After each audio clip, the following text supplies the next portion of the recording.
Hello students, welcome back to Spring 2026. This is Dr. Mercado.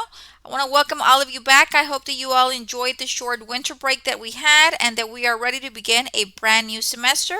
Now this is course orientation part 1. There will be 3 orientation videos in your courses. Please watch all 3 videos. They have very important information. Now the first video is just general information. I'm going to try to go through it as fast as I can. Video number 2 is going to talk about Blackboard, the layout of the course in Blackboard. And then video number 3 is going to deal with the learning platform that we're going to be using, whether it be McGraw-Hill or Cengage. Okay, so depending on the class that you're in, you are going to have the 3 videos that you do need to watch. I encourage that you watch them. It will answer a lot of the questions that you might have. Okay, so let's begin. So this course orientation for this semester, for the spring 2026 semester, I'm going to be teaching 3 classes. I'm going to be teaching computerized accounting applications. This is an online class, and for that class we use McGraw-Hill. I'm going to be teaching principles of financial accounting online and face-to-face, and for that class we use Cengage.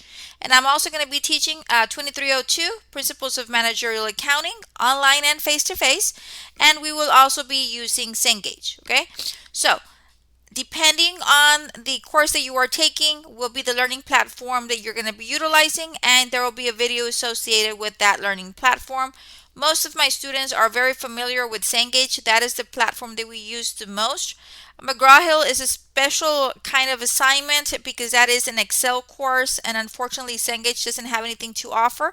So that is why we went with McGraw-Hill. They have excellent resources to be able to complete the task that we need to and learn how to utilize Excel in a business environment. Okay, so this slide is specifically for my online students. If you are a face-to-face student, you can disregard because you're going to have the honor to see me 6 hours a week. Okay, for my Monday, Wednesday class or Tuesday, Thursday class, we are going to be seeing each other 3 hours per day. So that means that we see each other twice a week.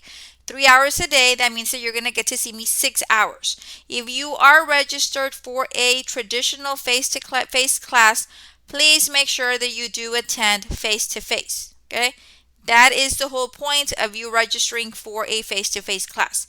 If you feel that you cannot make it to class, then I recommend that you register for an online class. Okay, now for my online students, my courses are asynchronous, which basically this means that you do not have to attend class at any time.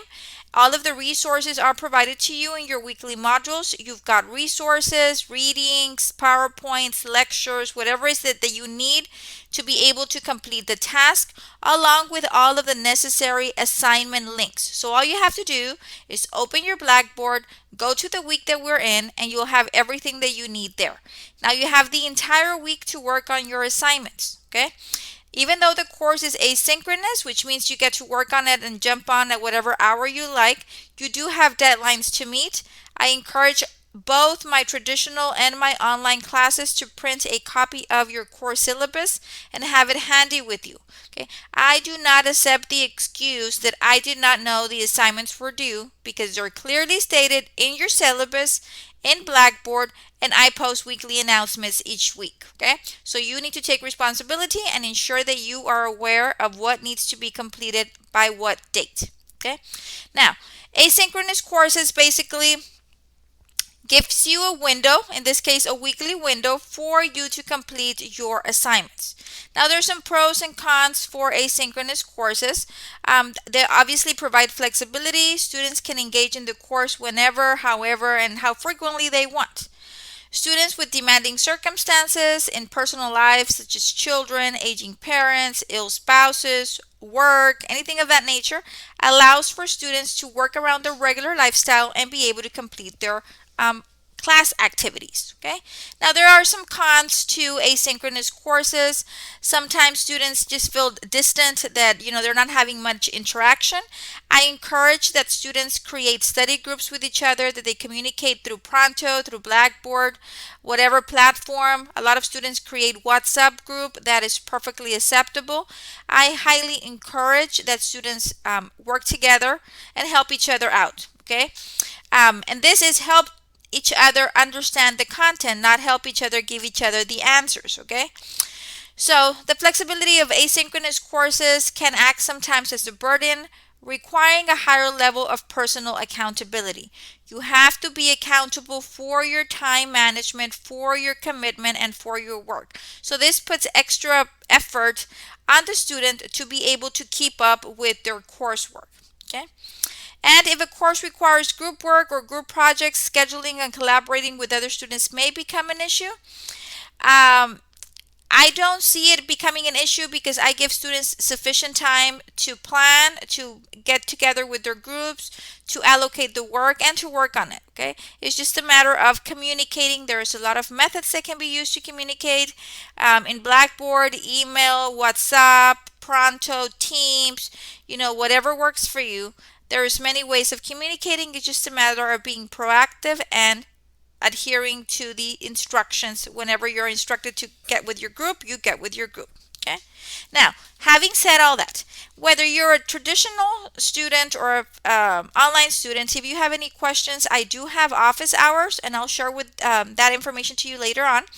But just feel free to stop by, schedule an appointment so you can see me. Okay. Now, for my traditional students, I've had in the past situations, like I stated, my classes are 3 hours long. Okay. So that means it's a 6 hour collaborative effort meeting in class each week. Okay. If you miss class, you miss the note taking for that day. I don't take notes for students. If you know that you're not going to be present in class, then you need to be able to have a peer, one of your friends in class, share with you the notes. Okay. And I encourage that you don't miss class because you will be missing out on a lot. Okay. Now, the orientation content, this is just a general overview. Part 2 deals with Blackboard, the Blackboard layout, the Start Here module, the course content, the messages, the announcements, and the gradebook. The part 3 deals with the learning platform, whether it be Cengage or Simnet, and we're going to explain what each of those are, how to create your account in each of the learning platforms, how to gain access to those platforms, and then how to complete your assignments, the gradebook, how to review it, and the resources provided. Now, this is a brief overview of my educational history. I have been working here at South Texas College since fall of 2014. I love it here. I enjoy meeting new students every semester. There's a lot of students that I've had many years ago, and I continue to see them and talk to them and encourage them. And it's wonderful to always have that communication with your students. As both many of you, I started back in the day. It was called South Texas Community College back then, but I started with my accounting clerk certificate. Then I moved on to having my Associates of Arts in Business Administration in 2004. At that point, back in the day, STC did not offer any bachelor's programs, so I had to transfer out of STC, and I transferred over to the University of Texas Pan American, which is now UTRGV. And in 2006, I completed my bachelor's in accounting. I continued with school. In December of 2013, I got my master's in accounting. Okay. Now, mind you, during all of this time that I am going to school, and I am working full time. Okay. So I was a full time student. I was a full time parent. I have 4 children. So I had 4 kids to take care of. So, yes, I understand how difficult it can be. But I also understand that it is not impossible, because if I can do it, you can do it. It's just a matter of prioritizing, managing your time, and being committed to what you want to do, how to reach your goals. Okay. So, I completed my master's. During all of this time, I was working. Mainly in the banking sector. I have over 13 years of experience in the banking sector. The last position that when I left the bank, I was a vice president. I was an operations project manager. Prior to that, I was a senior accountant handling all of the tasks for the accounting department for a pretty significant bank here locally. So I do have work experience. I also worked in maquiladoras. I worked back in the day when I barely started at HEB for a couple of years. I loved working with my partners. We would call each other partners back in the day. So yes, I have worked. I've worked all my life. I've never had a break in my work history. So in 2014, I jumped over to South Texas College for personal reasons. Like I said, I did have 4 children, so I did want to dedicate a little bit more time to my kiddos. So in 2014, I joined South Texas College, and then I teach about 2 semesters, 3 semesters, and you know what? I find out, I miss going to school. So at that rate, I went back to school and I started with my doctorate program. Okay. And in 2020, I completed my doctorate of philosophy in business administration with specialization in organizational leadership. So the reason I diversified was because I already had my bachelor's and my master's in accounting. I did my PhD in business administration with specialization in organizational leadership. That way, if I want to teach, I can teach both accounting and business courses. So it was the primary reason that I diversified there. Okay. Like I stated earlier, I do have over 13 years of experience in banking with emphasis in accounting and operations. Now, let's talk about your weekly task. I highly encourage all students to please print a copy of my syllabus and put it in a folder. Every week when you're working on your assignments, you take out your syllabus and you mark the items that you've completed from the syllabus. Okay, everything is outlined in the syllabus. If for whatever reason there's a change, I will notify students through Blackboard messages of any changes, but most of the time the syllabus stays as is. Okay. So review your syllabus, ensure you are aware of the content that's going to be covered each specific week, review the resources made available and the assignments and deadlines. Organize your time each week to ensure you have enough time to set aside to complete all of your weekly assignments. Time management is very important to your success. Make sure that you manage your time and that you organize and spread out your assignments during the week. That way you are not hustling at the end of the week trying to get the work done. Read all of the announcements posted each week. Usually on Mondays, I post an announcement reminding students of what they have to do for the week. If there's any important information that I need to share with you, I will also post an announcements. So please make sure that you do read the announcements when they post to the courses. Okay, make sure that you read each of the assigned chapters before working on any of your assignments. Every semester I have a handful of students, Miss, I'm lost, I don't understand. And then I ask the very simple question, have you read? And the answer is no. Well, that's why you don't understand, because you haven't read. You need to read before you begin working on your assignments. Make sure you print or download your PowerPoint slides and utilize them to take notes. They also have great information. They have definitions. They have examples that you can utilize to supplement the textbook. Review any lectures if any are provided in Blackboard. If they are provided, you will see them in each weekly module. Okay. If they're not, then you're basically just reading and completing the task. Okay. Begin working on your assignments early in the week. Do not procrastinate till the end. And do not fall behind. If you encounter an emergency that's going to prevent you from meeting the assignment deadlines, please communicate with me immediately so we can work something out. Okay? If you're having any kind of issue that is uncontrollable, that is something that is not normal in your life, that's going to hinder you from completing your assignments, you need to come with me and let me know so I can become aware. Do not wait until the end of the semester to come and tell me your story of what happened and why you have not been active the entire semester. At that point in time, I cannot help you. Okay? So please make sure that you do communicate with me if anything comes up. If nothing comes up, the deadlines are clearly stated. Make sure that you do adhere to those deadlines. If you have any questions about the course, please get in touch with me.